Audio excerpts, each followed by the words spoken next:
The lights on Station D-17 flickered weakly like a dying fire. Once this place was full of noise, voices, machines.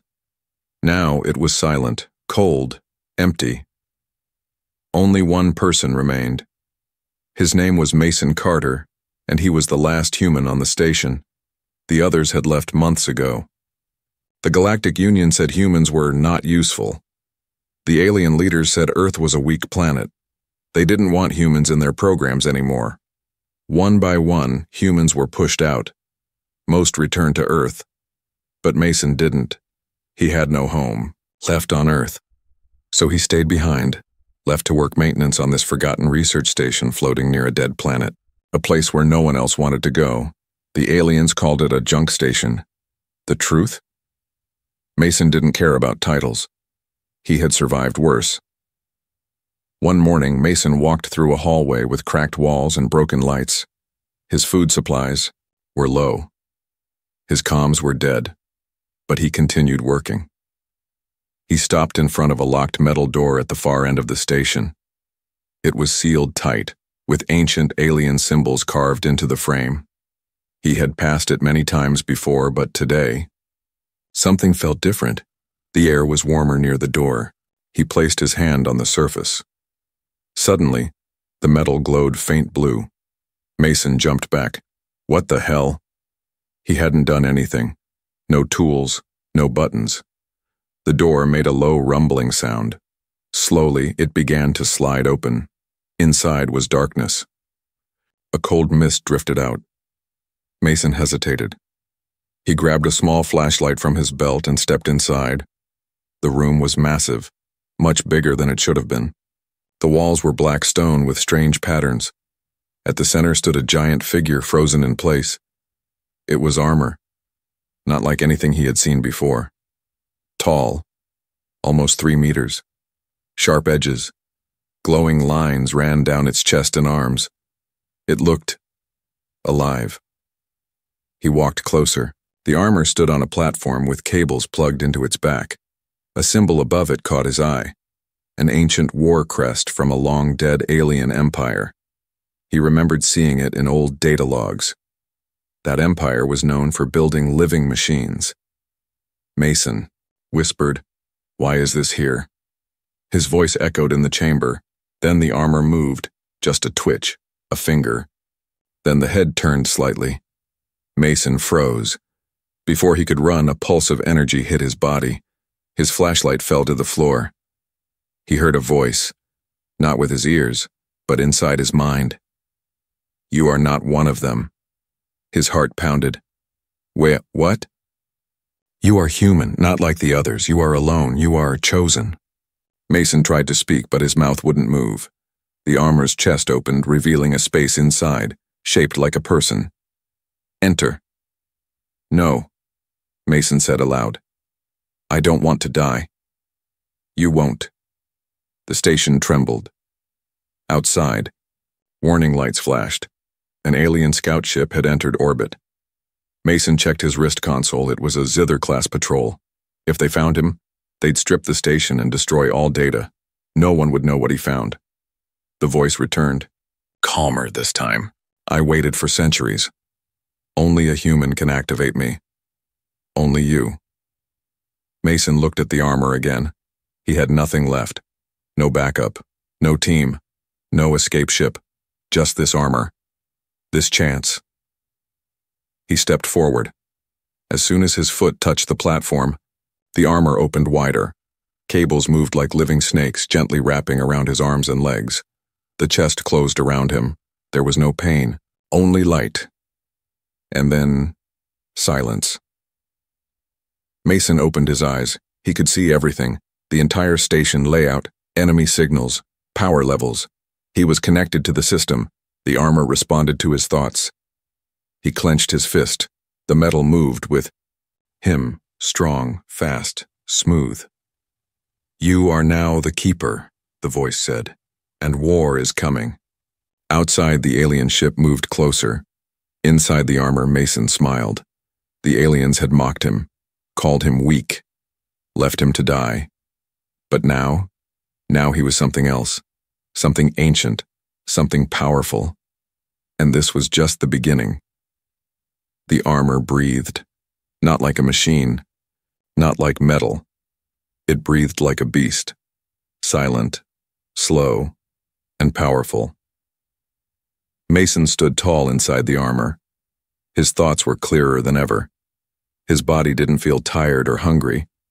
It was like the suit had become a second skin, only stronger, faster, and alive. But it wasn't just the armor, it was the memories. Images flickered through his mind. Battlefields on alien planets, stars burning red, skies filled with fire. He saw massive alien creatures screaming as this armor, worn by another long ago, tore through armies. And then, darkness, silence. Mason shook his head. Whose memories are these? The last bearer. The voice answered from deep inside, the armor. He was a warrior. He failed. You must not. The Zither scout ship was still circling the station outside. It hadn't attacked yet, but Mason could sense its radar scanning. They're looking for energy spikes, he said. They'll know something's different. Let them come, the armor whispered. They will not leave. The calm in its voice was terrifying. Mason walked through the station, and where he stepped, systems came alive. Doors opened. Lights flickered back on. Screens showed glowing symbols, some in ancient alien text, some in English, as if the station itself was syncing with him. He passed the old armory room. It had been sealed for years. With just a thought, it opened. Inside were rusted tools and broken weapons, and one object still glowing, a cube. It hovered above a pedestal, spinning slowly, whispering in a language Mason didn't understand, but somehow felt. He reached out. The cube leapt into his hand. Light burst from it, wrapping around his arm. His mind was filled with a sound like a whispering crowd, thousands of voices, soft but urgent. We see you. You are not the first, but you may be the last. Suddenly, a warning flashed in the armor's vision. Breach detected. Sector 12. Mason turned. They've boarded. He ran. No, moved. So fast the halls blurred. Around him. In seconds he reached Sector 12. The Zither soldiers were there, tall, scaled aliens with armor like bone and eyes like molten silver. They were scanning, placing charges on the walls. One looked up and froze. The human should have been weak. But what stood before them was not the same man they abandoned. It was something ancient. Mason stepped forward. His voice echoed through the chamber. This station is no longer yours, the Zither leader hissed. You wear forbidden armor. Then you should run. They didn't. They attacked. The fight was over in seconds. The armor moved like it had fought 1,000 battles. It guided Mason's arms, helped him dodge energy bolts, made every punch land with the weight of a meteor. When the smoke cleared, Mason stood alone. The Zither soldiers were unconscious or fleeing. One managed to send a signal, a warning. Mason looked down at his hands. The armor was glowing brighter now, and then something changed. A hidden compartment in the wall slid open. Inside was a pod. Not metal, not machine. It looked alive, covered in vines, strange flesh, and soft blue lights. He stepped closer. The pod opened. Inside was a body, or maybe a memory, a hologram. It spoke. To the one who awakens this armor, you are now the sentinel of the last war. The universe will come for you, not to help you, but to kill you. Mason blinked. What war? What did they mean last? Before he could speak, the image vanished. The armor spoke again, more serious than before.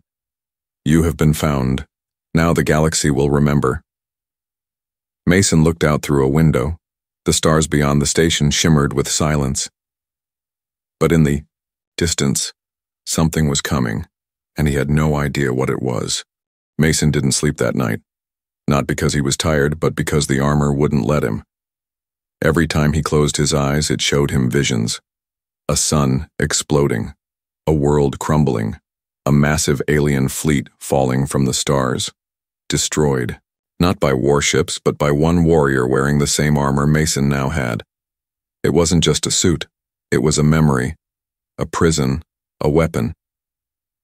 The next morning, if it could still be called morning in space, Mason sat alone in the station's old command deck. The screens were alive again, showing energy readings, ship signals, and an ancient star map that hadn't worked in decades. He stared at it. The map was changing. One red mark blinked in the corner. It was labeled, Origin Site, Do Not Return. He whispered, "What is that?" "Where the armor was born," the voice answered inside his head. "Where we were betrayed." Suddenly, Mason grabbed his head in pain. The armor was doing something, fusing deeper into him. His skin burned. His veins glowed under his arms. He could feel its thoughts and it could feel his. Memories clashed together. His past, its past, one mind becoming two, and two becoming one. He saw flashes of his childhood, losing his family, failing basic flight school. The armor saw all of it. "You were weak," it said, "but pain made you stronger." Mason gasped. "Why me?" "Because you are like me, broken, but still fighting." He looked at his reflection in the black glass. His eyes were glowing faint blue now. His voice had changed, deeper, layered, like two people speaking at once. He wasn't just Mason anymore. He was Berdar, a title the armor whispered. It meant the one who rises again in a language long forgotten. Suddenly, alarms blared. Warning, hostile ships inbound. He turned to the screen. 5 Zither destroyers. Big ones. They weren't scouts, they were hunters, and they were here for him. Mason ran to the docking bay, but there were no ships left, only broken escape pods. The station wasn't going anywhere, but he was. He turned to the armor. "Can we fly?" The voice was silent for a moment, then answered, "Only if you trust me." "I don't have a choice." The armor's back opened, revealing hidden wings, metal pieces that snapped into shape like sharp feathers. Energy flowed through them. Thrusters lit up blue. The floor cracked beneath him from the force. The bay doors opened, and Mason stepped into space. No ship, no oxygen tank, just the armor, just him. At first it was terrifying. The stars rushed by. Asteroids floated around him. But then the suit adjusted his breathing, controlled the heat, protected his body. Mason flew, faster than any human before him. The Zither ships spotted him. Weapons turned, cannons fired, but the armor danced between the shots, moving like it knew the future. Mason raised his hand. A blast of light exploded from his palm, striking the lead ship. Its shield shattered. He shot again. The destroyer split into pieces, torn apart by raw energy. The other 4 ships turned and ran. But Mason didn't follow. He hovered in space, breathing slow, watching the wreckage burn. For the first time in his life, he felt powerful. Not because he had the armor, but because the armor had chosen him. He returned to the station, landed like thunder. The floor shook under his boots. He walked through the halls slowly now. Aliens had mocked him, called him weak, laughed when he begged for respect. But they didn't know that the weakest human was now wearing the galaxy's most dangerous weapon. "The bond is complete," the voice said. "You are no longer alone." Mason smiled. "I was never alone." He looked at the blinking red mark on the map again, the origin site. He had a feeling his story began there, and it was time to find out why. The stars were silent, but something was coming. Mason stood in the command deck, staring at the old star map. The red mark still blinked, origin site, but now there was something new, a second signal. Blue, unknown, heading straight toward the station. "Another Zither ship?" Mason asked. The armor didn't respond. "No," the voice finally said. "This one is like me." Within an hour, the signal was close. Mason stepped into the airlock, the armor wrapped tightly around his body. Its wings tucked in, his fists glowed faint blue. Through the station's outer cameras, he watched a small pod land silently. No weapons fired, no warning given, just a hiss. And a figure stepped out. It wasn't Zither. It wasn't human. It looked like a warrior carved from stone. Tall, slender, wearing an older version of the same living armor as Mason, but dull, cracked, faded. Its eyes glowed red. The figure entered, through the outer bay, walked straight down the halls. No hesitation. It stopped a few meters away from Mason, and spoke. "You wear it. The last of its kind." Its voice was like thunder whispered into bone. Mason narrowed his eyes. "Who are you?" "I am Kareth, first bearer of the armor, once its master, now its judge." Before Mason could reply, Kareth raised his hand, and Mason flew backward, smashed into the wall. Pain exploded in his ribs. The armor cushioned most of the impact, but it still hurt. He stood. "What was that for?" Kareth stepped forward. "This armor does not make you worthy. It only gives you the chance to prove you are. And now, I will test you." Kareth moved faster than anything Mason had seen before. He struck with his elbow, and Mason barely blocked in time. Metal rang out as their armors clashed, blue and red sparks lighting the hallway like a storm. Mason tried to fight back, punched, kicked, fired an energy blast, but Kareth dodged every move. He was faster, smarter, experienced. Mason was losing. Badly. Kareth knocked him down again, stood over him. "You are slow. You think like a soldier. This armor was made for warriors, not tools." Mason spat blood and growled. "Then why did it choose me?" Kareth paused. "Because it's desperate." That word hit harder than a punch. Mason stood. His legs shook. His mind was racing. The armor hummed around him, trying to sink, to help. And then, he stopped thinking. He let go. Instead of fighting with the armor, he let it lead. Suddenly, he saw Kareth's next move before it happened. He dodged, grabbed Kareth's wrist, slammed him to the ground. Kareth looked surprised. The hallway cracked from the force of the battle. Mason stood over Kareth now, his energy blade glowing from his palm. He didn't strike. He waited, breathed, balanced.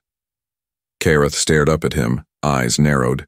Then he did something unexpected. He laughed. "You're learning." He stood, brushing dust off his chest plate. "The armor has accepted your instincts. That was the first test. You passed." Mason was confused. "All that was just a test?" Kareth nodded. "Many have worn this armor. Almost all were consumed by it. You fought back. Then you listened. That is what a true bearer does."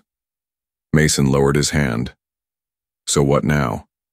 Kareth turned to leave. "Now, the others will come. Not just Zither, not just hunters, the ones who remember the old wars. They will hear the armor's voice. They will fear it. Or they will try to take it. And if you're not ready, they'll kill you." As Kareth stepped into the shadows, he said one last thing. "There is another, a shadow bearer, twisted by rage. If he finds you first, the universe burns." Then he vanished. Mason stood alone again in the quiet hallway. His hands trembled. His body ached, but deep inside, he felt something new. Not just strength, purpose. He looked out the window. Far away, stars blinked like eyes in the dark. The armor pulsed once more. "The first test is over. Now begins the war." Mason nodded. "Let them come." The stars no longer felt distant. They felt like doors, waiting to be opened, and Mason Carter was ready to step through every one of them. 3 days had passed since Kareth vanished. The old station was quiet again, but Mason had changed. Not just his body, his mind, his heart. He had trained with the armor every hour, pushing it, pushing himself, learning how to fly without thinking, fight without fear, move without sound, and today he was leaving. The armor guided him to the hangar, a sealed bay Mason had never opened before. But now, the station listened to him like a loyal pet. With a hiss, the ancient metal doors peeled back, revealing a ship. It wasn't Zyther. It wasn't human. It was older, sleek, black, with glowing silver veins that pulsed like blood. The armor whispered, "This was the Sentinel's vessel. You may now claim it." As Mason stepped aboard, the ship came alive. Lights flickered on. The cockpit formed around him. The ship didn't need controls, it responded to his thoughts. "Destination?" the ship asked, its voice soft and female. Mason didn't hesitate. "Take me to the nearest Zither command post." Why? Because he was done hiding. The ship tore through space, faster than light. In minutes, he saw it. Zither Outpost 7, an orbital base that once ran weapons to warlords, now a symbol of alien dominance. Mason hovered just outside their scanners. "Time to send a message," he said. The armor shifted around him, forming a full battle mode. Helm down, shoulders armed. Energy surging through his limbs, he stepped out into open space and fell. Right toward the enemy station. Alarms screamed. Unidentified object inbound. Energy levels off the charts. Shields up. Now. Too late. Mason crashed through, the outer wall like a meteor landing in the middle of a command chamber. Zither soldiers spun around. One growled, "Impossible. That's Sentinel tech." Another screamed, "He's human." Mason raised his hand and the air exploded with light. In seconds, the entire room was on the floor, unconscious or gone. He walked through the fire, calmly, not with hate, with purpose. Though, station commander, a 10-foot-tall brute named Varsar, tried to flee. Mason stopped him with a word. "You made a mistake." Varsar turned, shaking. What mistake?" "You should have left me dead." Varsar pulled a gravity hammer from the wall and charged. Mason didn't move. He waited, then caught the weapon with one hand, crushed it, and whispered, "Now you serve me a message." He leaned in close. "Tell your lords, the human you threw away just destroyed your strongest post. Alone." Then he let Varsar crawl away. The armor spoke softly as the enemy ran. "Why spare him?" Mason replied, "Because fear travels faster than bodies." He walked to the command console, inserted the cube he found back on station D17. A new symbol blinked across all Zither frequencies. The Sentinel has risen, and below it, the human name they all mocked. Mason Carter. He returned to his ship, left the outpost in flames behind him, and as he flew through space, other signals lit up. Alien factions, pirates, mercenary clans, all watching, all now whispering the same thing. A human just destroyed a fortress alone, wearing that armor. On a nearby world, a council of old Zither leaders sat in silence. One of them said, "We buried the Sentinels. We erased their name. How did he survive?" Another growled, "He's just a human." The youngest in the room whispered, "Not anymore." Back in his ship, Mason finally breathed. He knew what came next. The galaxy would come for him. Warlords, empires, hunters.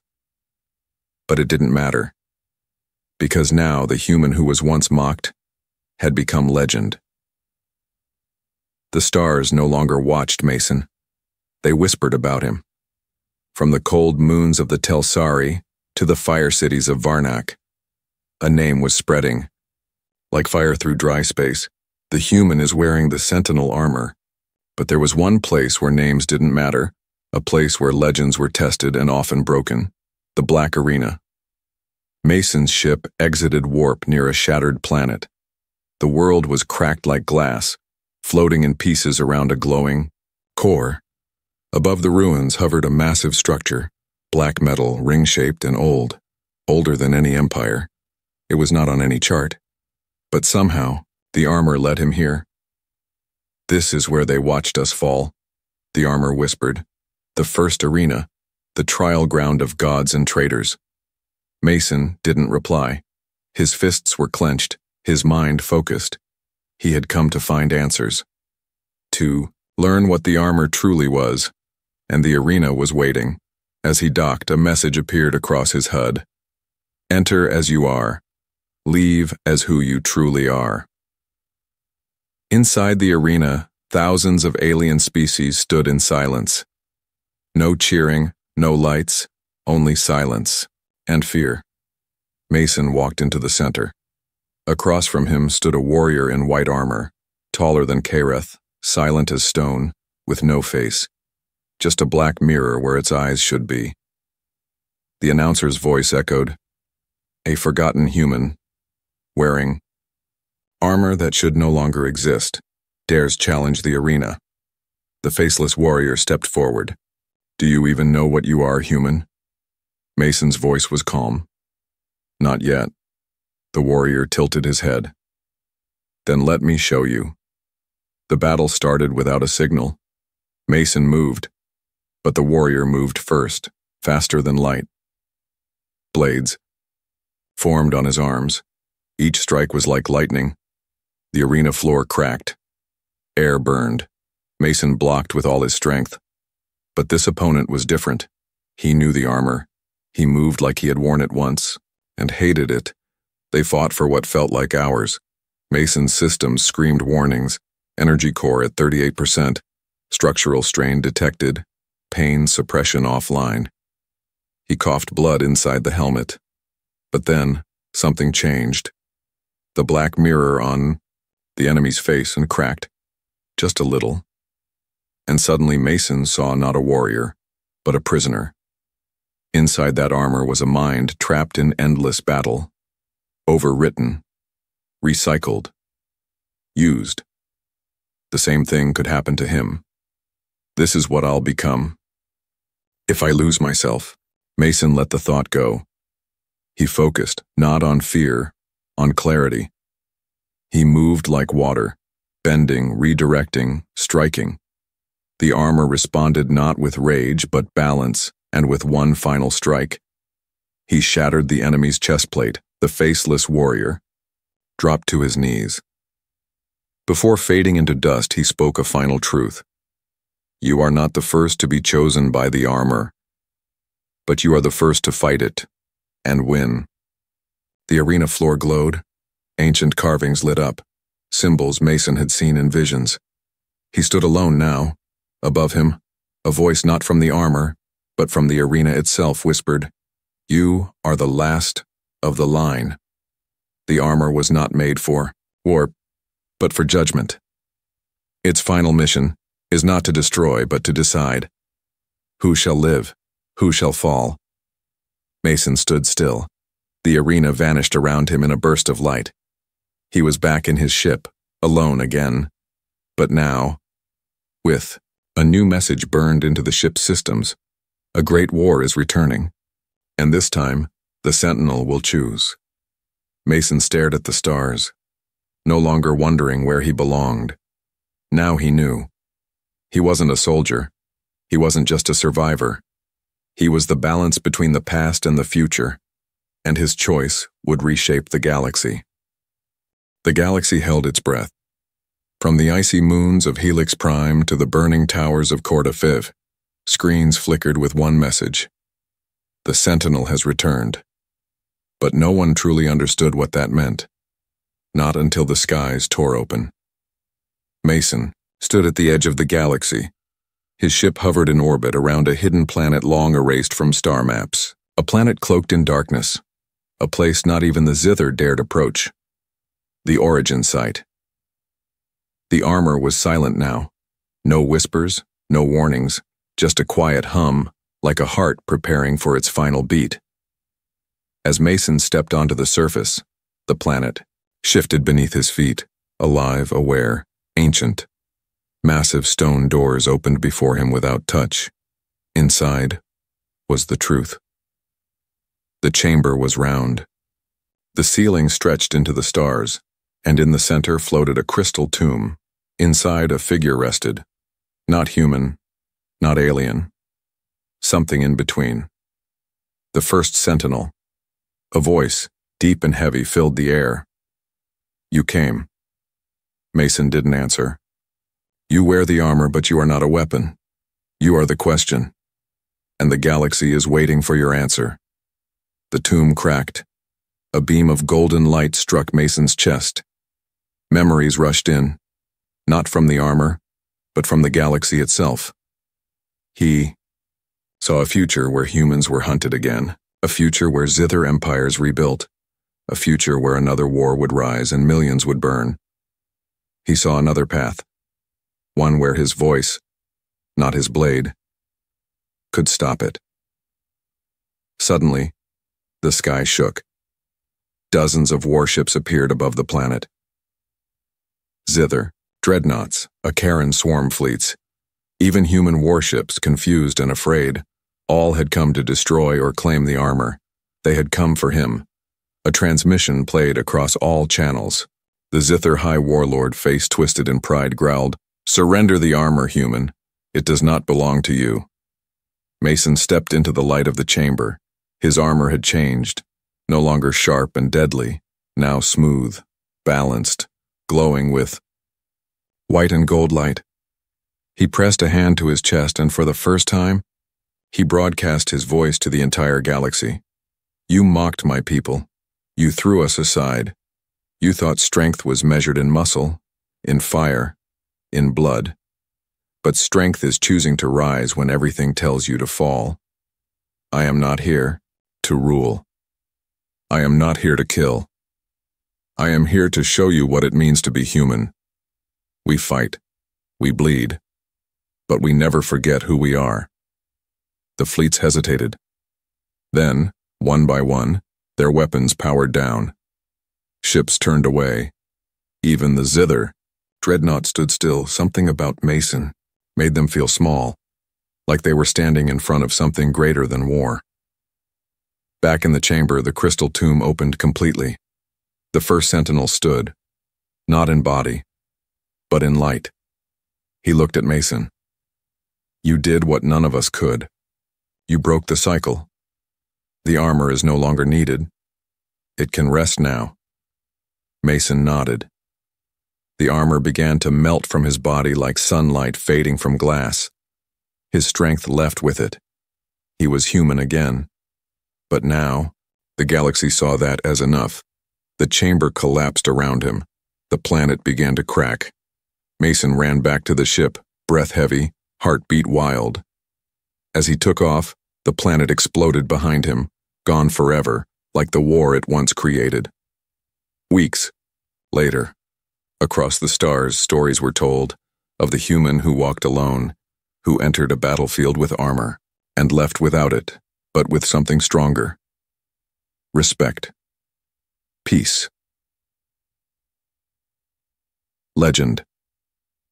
In a quiet corner of space, Mason sat on a small farm ship orbiting Earth. He smiled, watching children play under starlight. No one saluted him. No one feared him. And that was how he wanted it. Because Mason Carter, the man once mocked by aliens, had changed everything, just by refusing to give up.